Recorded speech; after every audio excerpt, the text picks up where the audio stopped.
Hello and welcome to Conversations with the County Executive. My name is Brent Wasko and I'm with the Allegheny County Department of Public Works. And joining me today is County Executive Rich Fitzgerald. Thanks for joining us, County Executive. Good to be with you, talking about one of my favorite subjects. Infrastructure, absolutely. And when you first took office a little more than 11 years ago, what was the infrastructure like in Allegheny County and how has it changed? Well, not in very good condition. We own 400 miles of county roads, and the Engineering Society tells you should be doing 40 miles a year, 10%. We were nowhere near that. I'd served on county council, so I kind of knew some of those numbers. We were doing 18, 20, 22, 25, nowhere near 40. And then on the bridge side, it was even worse.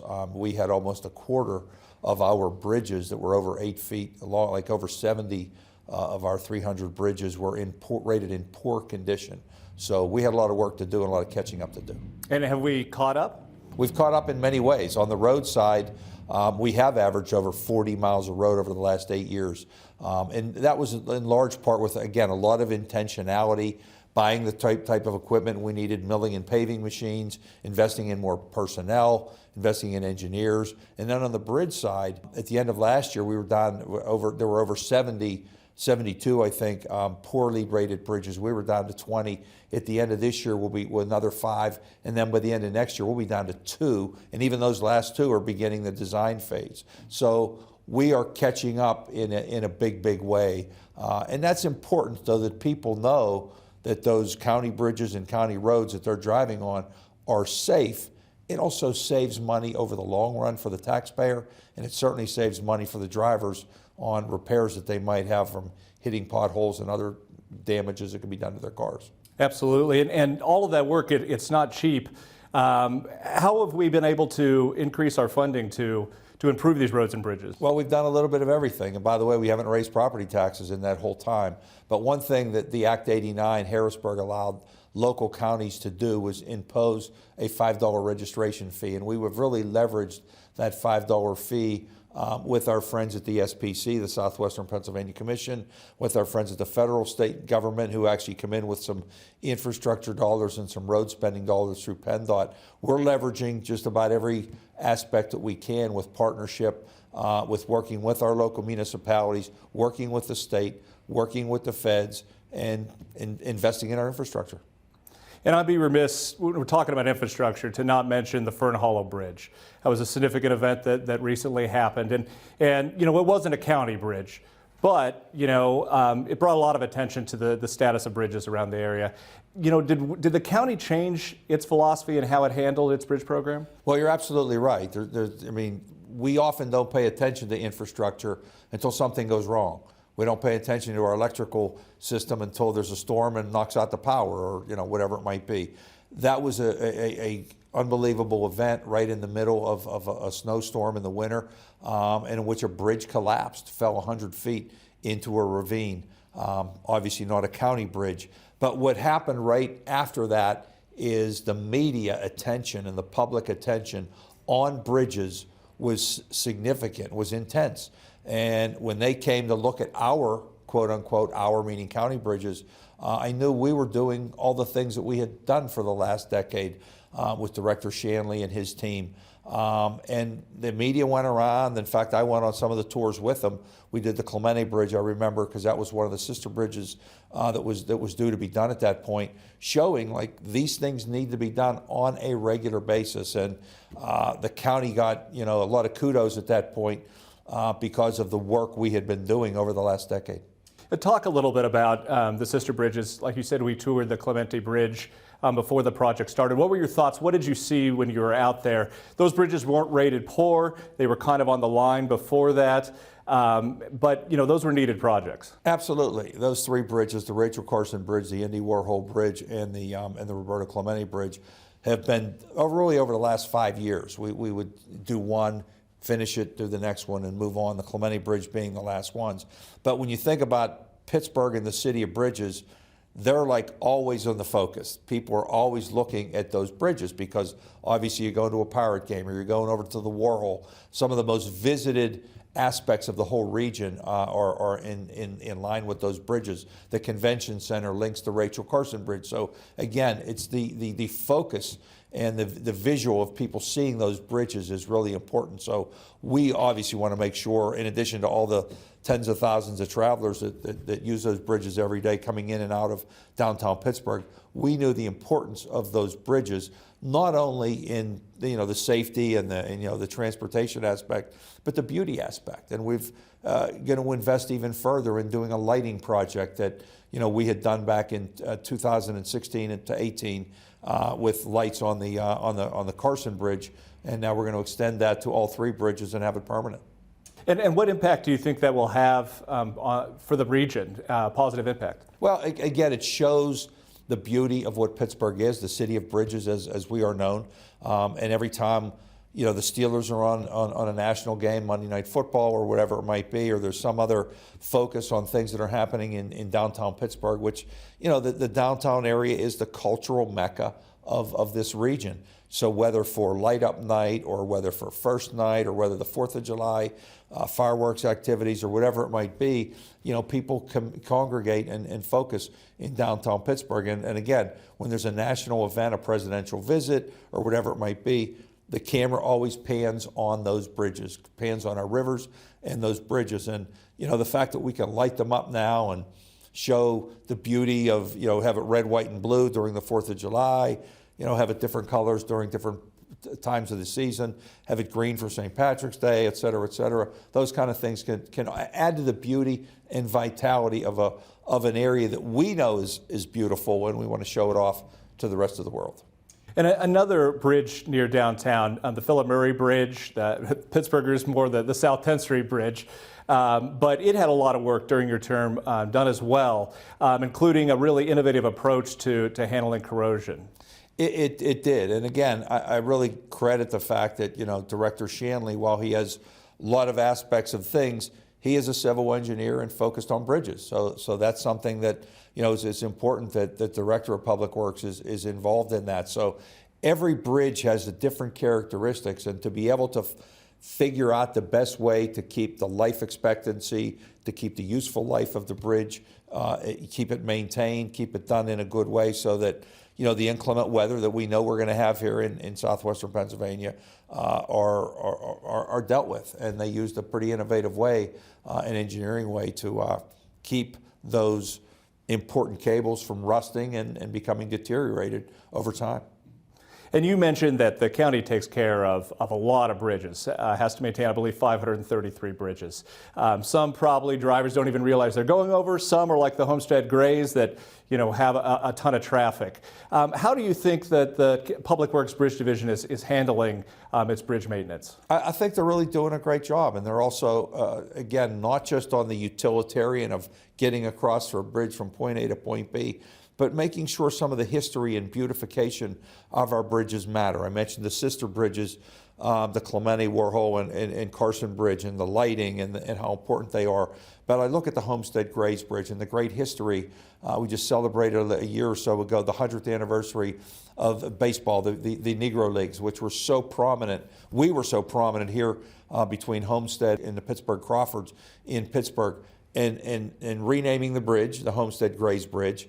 Formerly it was called the Homestead High Level Bridge, and then also showing the banners of the great players, the Josh Gibsons and the Cool Papa Bells and the Gus Greenleys and those people that were such a big part of Pittsburgh history. And again, showing it off not just for the people who live here and get to appreciate what we had, but even when people come here from out of town to know the history of what Pittsburgh has become. The David McCullough Bridge is another example of that. Over on the other side, back on the Allegheny River, the 16th Street Bridge, David McCullough, one of America's foremost historians, grew up here in Pittsburgh, obviously went on to Washington and Boston and New York, and one of America's esteemed authors, writing some of the most historic books in our history.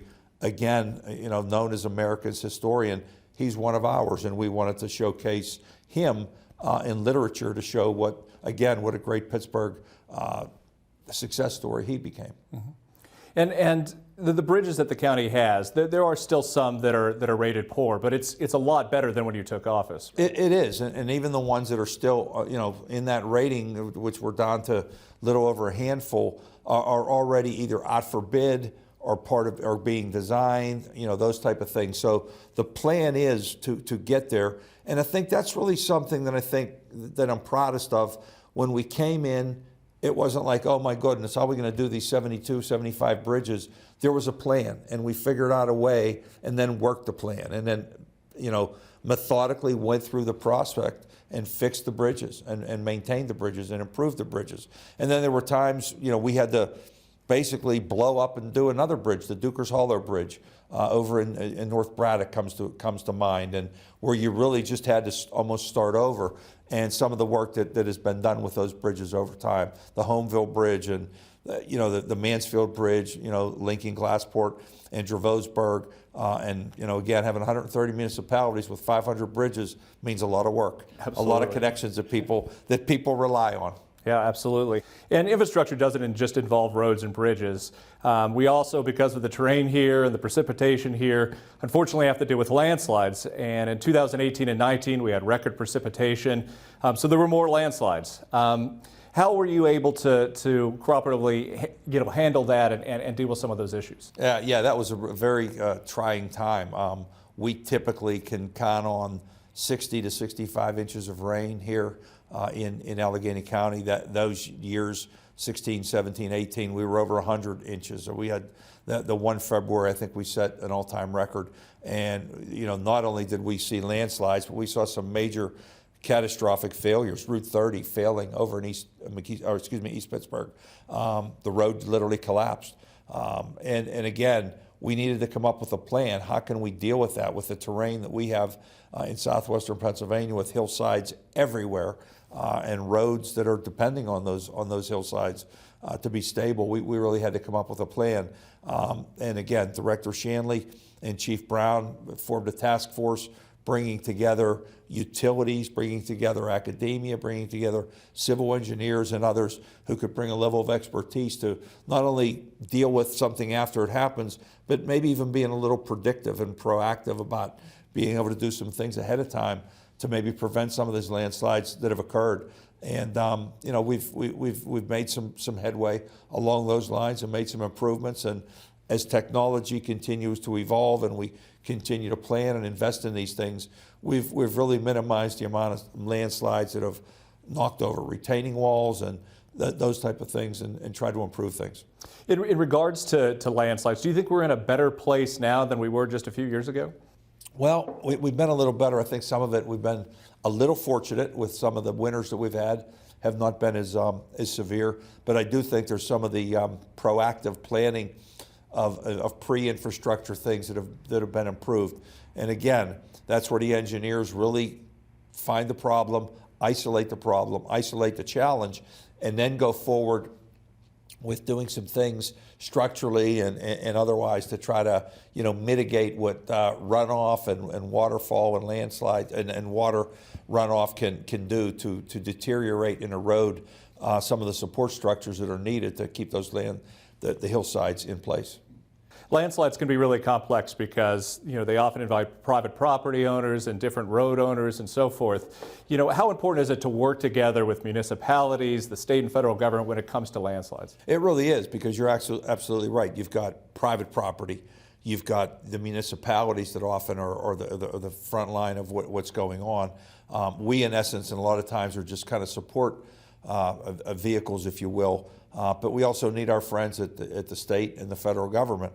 The one good thing I'm glad to see is that the federal government over the last year has finally invested significant dollars into the type of infrastructure that this nation hasn't had for decades. And so we at the local level will be able to access some of those federal resources along with our friends at the state to be able to do things.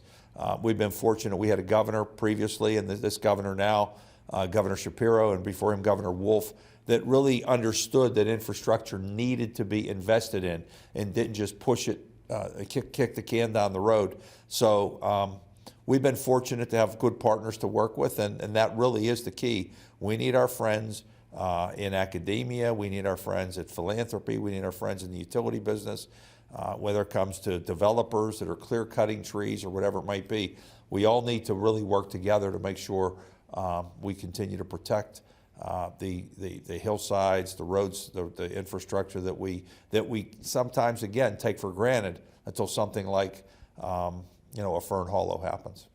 How do the county roads look in regard to landslides? In 2018 and 19, there were a few that took place adjacent to county roads. Where does that stand now? They seem to be, again, doing better, and I think, again, our team that's out there is seeing those 400 some miles of roads, those 500 bridges that you mentioned, and then all the hillsides that we have to deal with, retaining walls that we're kind of responsible for and work on.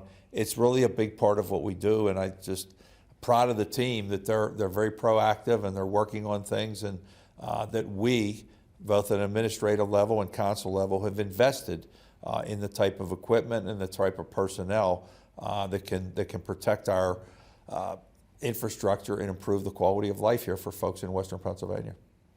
One thing residents really notice when we're talking about public works and infrastructure is winter weather, removing snow and ice from the roads. How do you think we've done in regard to that over the years? Boy, that's probably another thing I would say I'm very, very proud of. Over my 11 years, I don't think we've ever seen one media report which said this county road wasn't done, and we've seen some of those stories about other jurisdictions, municipalities, et cetera. But our folks really have been proactive. Again, I give Director Shanley and Director Thompson and those folks that really were proactive in making sure, number one, we had our salt, the trucks are ready to go, the plows are hooked up, all those kind of things. The personnel were in place.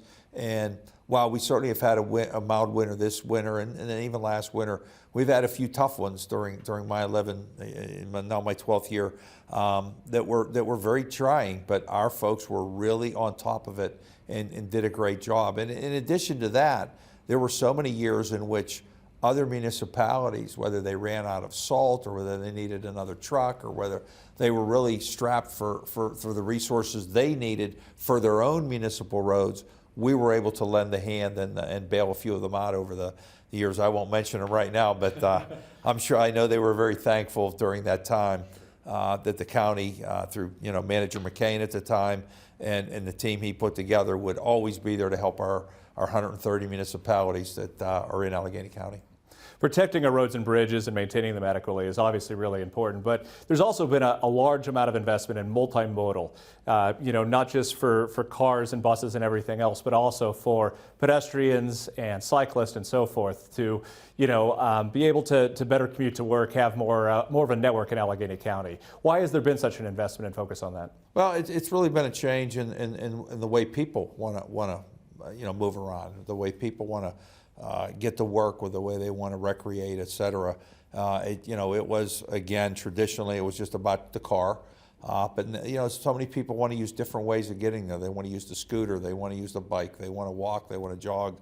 They want, obviously, mass transit's an important component of all of that, and sometimes it's a number of different things. People will, whether it be a park and ride or whether it be a bike and park, and those different types of things that people are doing. And again, maybe some of it's generational, when this next generation of people coming here that are moving here, want to be able to have other ways and use the trail system to be able to get to work, to be able to use bike lanes to be able to get to work, to be able to, when they do get to work, to be able to place to park their bike or their scooter or whatever it might be that they use to get to work. So we need to be responsive to the marketplace, and the marketplace in many ways is dictating what we should do. So those are the type of investments that we as a government need to make in a multimodal level of transportation.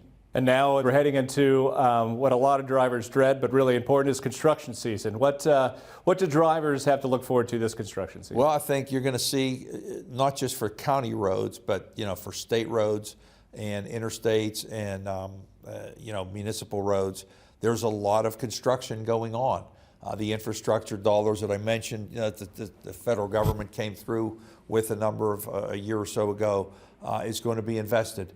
I guess be patient, plan your trip a little bit. I think you've done a good job of putting out the word, such and such bridge is going to be closed this weekend for paving, or the Armstrong Tunnel is going to be closed for a couple of days for something that's going to be done. And I think it's important that, people don't just take for granted that when they get in their car and they decide they're going to go this way, that's always going to be there. So pay attention a little bit, particularly again during construction season, and be mindful of the workers that are there. So, speed limit, even slow down a little bit. Safety is really, really important.